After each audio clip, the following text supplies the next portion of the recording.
अंगद जी से सीखें अहंकारी का सामना कैसे करें। नमस्कार भक्तों, आपका स्वागत है हमारे चैनल पर।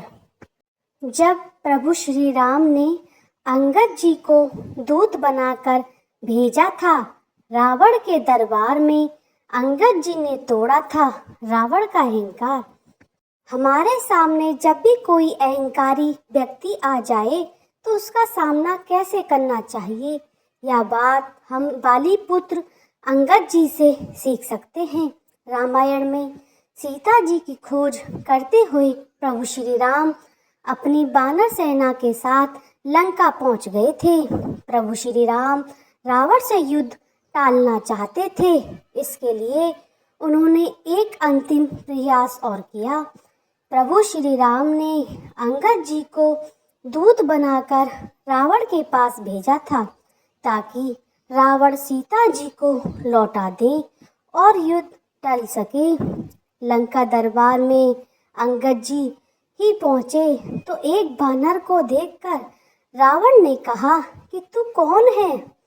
अंगद जी ने अपना नाम बताया और कहा कि मेरे पिता का नाम बाली है। क्या आपको याद है कि आप मेरे पिता से मिल चुके हैं। बाली का नाम सुनते ही रावण के हाव भाव बदल गए। उसने बात करने का अंदाज बदला और कहा कि हाँ, मुझे याद है, एक बाली नाम का बानर था। रावण के हाव भाव देखकर, उसकी बातें सुनकर अंगद जी हैरान थे। अंगद जी ने सोचा कि जिसे मेरे पिता बाली ने 6 महीने तक अपनी बाहों में दबा कर रखा, वह रावण बाली इतने सामान्य ढंग से याद कर रहा है। दरअसल रावण अहंकारी था और वह खुद को ही सर्वश्रेष्ठ और सबसे शक्तिशाली मानता था और दूसरे को जताता भी था। रावण ने अंगद जी से आगे कहा कि तू बाली जैसे शक्तिशाली बानर का बेटा है और राम की सेवा में रहा है।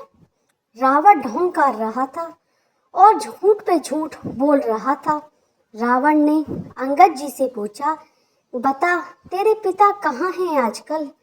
रावण जानता था कि राम जी ने बाली का वध कर दिया है, फिर भी वह झूठ बोल रहा था। अंगद जी ने रावण से कहा, अगर तुम्हें बाली की बहुत याद आ रही है तो कुछ दिन बाद तुम भी वहीं चले जाओगे जहां प्रभु श्री राम ने बाली को भेजा है।